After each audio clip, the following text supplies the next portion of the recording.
It's my pleasure to introduce Steve Wright, General Manager of Chelan PUD. Steve and the Board of Directors Board of Commissioners have committed to engaging the entire community in this conversation. I think that's the right move. I appreciate Steve's open approach to engaging the public. Steve is going to tell us about the strategic efforts going forward and how we can all play a part in this as we guide the vision for the future of the Chelan PUD. Steve? So Rufus, thank you for hosting this event. It's been wonderful to have you as a tremendous community leader be engaged in this. And I have to tell you, though, it's a bit intimidating to follow such an eloquent speaker as Maya. So I'm going to work to try to do something as nearly as good as what she just did for us. I want to start and basically tell you a story. I'm a bit of an outsider, a newcomer to this community. I've only been here for about 9 months, still new to Wenatchee and Chelan County and new to the PUD. I've spent a long time in the electric utility industry, and I want to give you a perspective of someone who looks at electric utilities around the country and sees something that is very special here in Chelan County. It really is amazing, the vision that was created around this utility. This is something that I wonder if folks here take for granted at times, because there is nothing like it anyplace else in the rest of the world. It took an amazing, bold, and audacious vision. It took tremendous planning. It must have taken thousands and thousands of hours of meeting time to build consensus to create something as wonderful as this, and it had to take years and years to make it all happen. So when I think back on that and realize just what a wonderful thing this is, I wonder about how we can build on that legacy and how we can create something that creates an even stronger foundation for this community as we go forward. And one thing I'm certain of, it will take at least the same kind of level of effort as went into the formation of the utility. Now, as we enter into strategic planning, I want to share with you some basic thoughts about what any good strategic planning process would include, which is you start with situational awareness. What's the state of the utility? How are things going there now? And then you talk a little bit about, so what's the foundation? Where are the revenues that come from that support this business? And then third, you think about threats and opportunities. This is a very standard approach to strategic planning. So we're going to walk through some of that here today. So when you think about the utility business, there are 4 things that create a great utility: rates, reliability, environmental stewardship, and being accountable to the people you serve. And of course, I think folks here know that we have an amazing rate structure. We know we have low rates, but I wonder if it's well understood about just how low the rates are. Rates here are basically 1/4 the national average, 1/3 the statewide average, and Washington State has either the lowest or the second lowest rates of any state in the country. This is a huge competitive advantage for this county. And in terms of reliability, this is a hard service territory.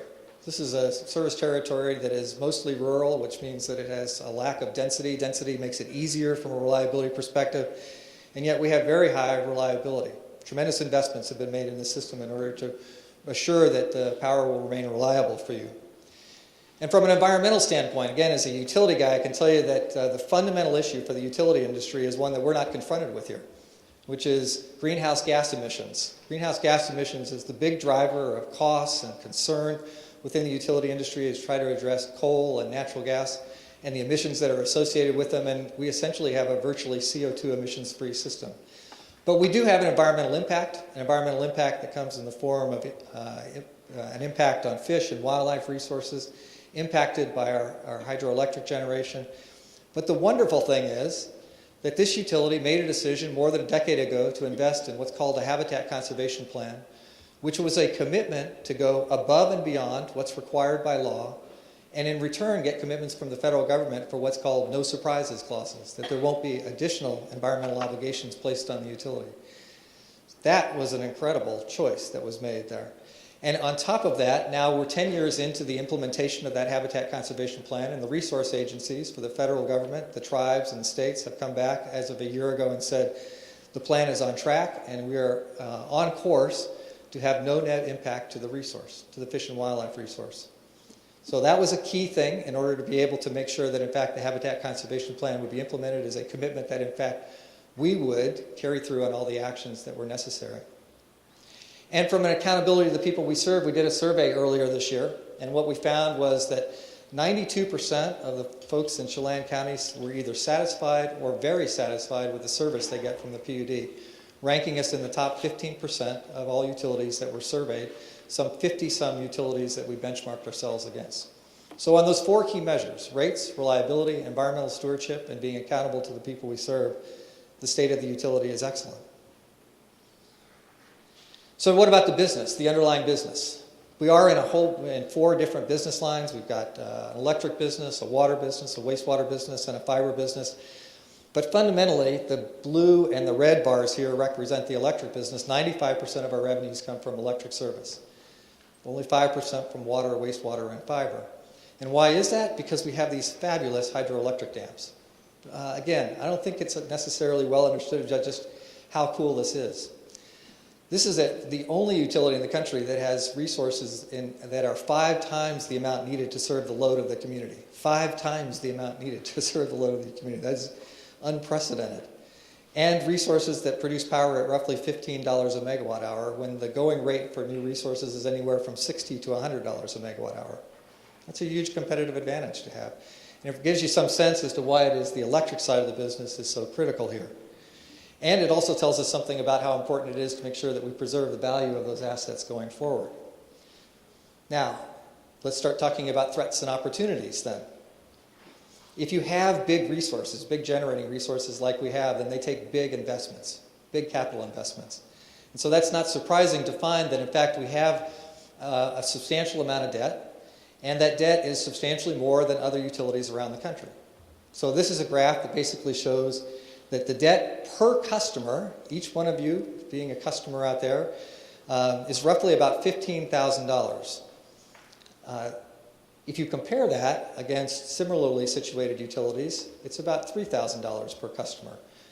Now we have some contracts that we have in place that help to assure that some of that debt will be paid off, and it brings that debt per customer down to about $10,000, but still 3 times what would be the national average. So that's a bit of a risk. If something were to go wrong with these fabulous assets, we'd be on the hook for a heck of a lot of debt in this county. So the board has made what, in my view, is a very wise decision. Going back to 2000, debt was increasing and increasing. These are years across the bottom and the amount of debt on the left-hand side. By 2000, we had roughly $1 billion worth of debt, and since then, as a result of actions that were taken in response to views of the community and the board direction, debt has been coming down, so it's roughly about $750 million now. And as a result of actions the board took a couple of weeks ago, our pathway is to move down to around $350 million worth of debt by the 2020 timeframe. Very critical in terms of preserving the legacy to make sure that we are financially secure in a way that even if things go wrong, we'll be okay. Other key threats and opportunities. We have these fabulous assets, so we have to take great care of them. Right? Make investments in Rock Island, Rocky Reach, and the Lake Chelan Hydro Project. Those projects, again, produce incredible value. If we don't take care of them, then things begin to break down. We see substantial increased costs. All those costs flow through to ratepayers of this county. And we've got a bunch of challenges in terms of the public policy arena, and this is true for any electric utility around the country. Most of the costs and the cost structure in electric utilities these days are driven by regulatory regimes that come out of Washington, D.C. or Olympia. We face the same kinds of threats. And there also is some significant change in terms of the wholesale power markets. And remember, if we've got 5 times the amount of power that we need to serve this community, then we're selling a heck of a lot of power into the wholesale markets across the West. And those markets can change, and they change as a result of regulatory regimes as we add wind and solar and other renewable resources into the marketplace, and they can change the prices that we get. So there's a lot of change going on out there that could potentially impact the utility going forward, and we have to be prepared for that. There's also opportunity. Stream flows come down from Canada and basically are controlled by the Columbia River Treaty, which is going to be renegotiated in the next couple of years. That creates both threat and opportunity for Chelan PUD. Okay, if there's only one thought, just one thought that you take away from being here today, it would be this graph right here, I hope, because it's the foundation for our whole strategic planning effort. We've tried to do some financial forecasting in order to be able to look at what potential futures might the PUD encounter. One is our expected value, the blue line up here. And the blue line is basically 50% probability of being above this line or 50% probability of being below. And it says that generally things look pretty good. That even with no rate increases for the next 15 years, and even if we're buying down debt from the $750 million level to the $350 million level, we would see an increasing accumulation of cash in the part of the utility, which creates potentially the opportunity to invest in the community in some fashion. But there's also a very plausible scenario in which we see low stream flows for the next 10 years, which means not very much fuel for our hydro generation. We see increasing costs associated with regulatory regimes that are substantially above what we're currently including in our expected value forecast. And we see a dramatic decline in the market prices that we receive from the wholesale power markets in the West. And under that scenario, we have a tough time meeting all of our goals with respect to debt reduction. And we even potentially are confronted with some rate increases within 5 years or so. So here is the great challenge. How does one plan for such a wide variety of scenarios? How do you plan for the potential for a period of plenty, and at the same time plan for a potential for a period of poverty? Both of those are within the realm of the plausible for us. So what we're trying to do is figure out a way to be able to do both.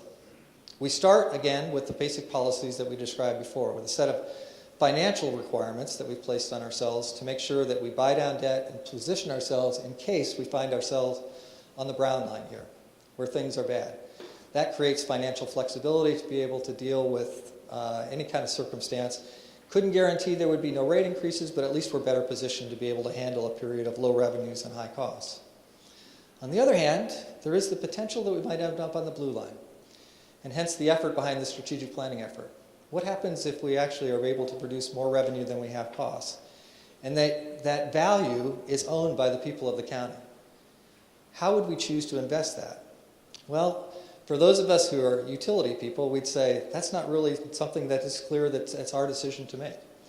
We're good at running the utility, but the question of how value might be invested in the community is one that the community needs to make. So over the course of the last months, I've been around, visited with a lot of people, visited with people internally at the utility, visited with people in the community, spent a lot of time with our board. And what we've heard is, what I've heard in particular, I'd say, is that there are a few areas that there is an interest in, if there was value, being able to have a conversation about. And we've created topic teams to explore these over the course of the next 3 to 4 months.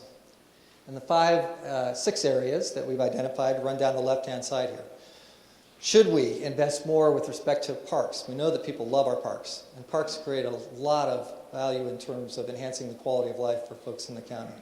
Should we invest more in our water and wastewater system that creates basic infrastructure? Should we invest more in the fiber system that creates a broadband network and the ability to be able to communicate easily with the rest of the world? Should we pursue electrification, where we take this low-cost electric resource and seek to substitute it for other fuels that are available in the county? The most obvious one is electric vehicles, but it could be a broader thought than that. Are there other fuel sources that are used to power our economy that could be electrified in some way? And what about economic development? Should we consider using low-cost electricity to attract industry and business into this community that might create property tax increases or increases in income and other ways to enhance the quality of life for the county? And then finally, one that I have to admit is near and dear to my heart, which is reinvesting in the business. Because fundamentally, we didn't get to this place without a lot of thought going into how will we invest in the underlying business that creates value. And that comes in 4 categories: the hydro system, the distribution system, our facilities, headquarters, trucks, fleet, all the rest of that, and our people. And I want to take a moment and just say something about people, because I think people often gets overlooked. A quick story that has become clear to me just in the short time I've been at the PUD. Today, the PUD produces about $11 million a year in revenue that it did not produce 4 years ago. And that comes about without any capital investment. It comes about because investments were made in people who were then able to go through and figure out regulations and see how the markets were changing in the West, particularly with respect to creating value out of environmental sustainability, cap and trade markets in California, greenhouse gas emissions markets, and being able to translate that into premium prices that we could generate. $11 million a year in revenue on a $300 million base is a huge increase with 0 capital investment. making sure that we invest in our people is a great way to make sure that we create great value for the county as well. So we will put all of that together. The topic teams will be meeting over the course of the next 3 to 4 months. They will create a set of options that will then flow up to a larger team that we're going to create called strategy partners, made up of members of the community, that will then try to set priorities, all subject, of course, to the advice and consent of the board, which ultimately has the accountability for running the utility. But the idea is build up and think about what are the options and then what are our priorities developed through the people of the county. The thinking here is basically that we're trying to bring together the views of one county, that we are, in many respects, we are participants in different communities in the county, but we want to think about this as one county. And to go back to the thought that Rufus offered, our mantra on this is the best for the most for the longest. And what we mean by that is the best value, the highest value that we can create for the greatest number of people for the longest period of time. So I hope what we've done here tonight is intrigued you with respect to the opportunity that's created. I'll warn you again, because it's my job to always make sure that we don't overpromise and underdeliver. There's a chance we'll end up on the brown line. And this effort and this conversation will go for naught, because there won't be surplus revenues. But there is the chance, a good chance, that maybe there will be an opportunity to make investments in the community that could create a lasting legacy, just like our forefathers created for us. I hope you want to join us in this exercise. With that, Rufus, I'm going to turn it back over to you.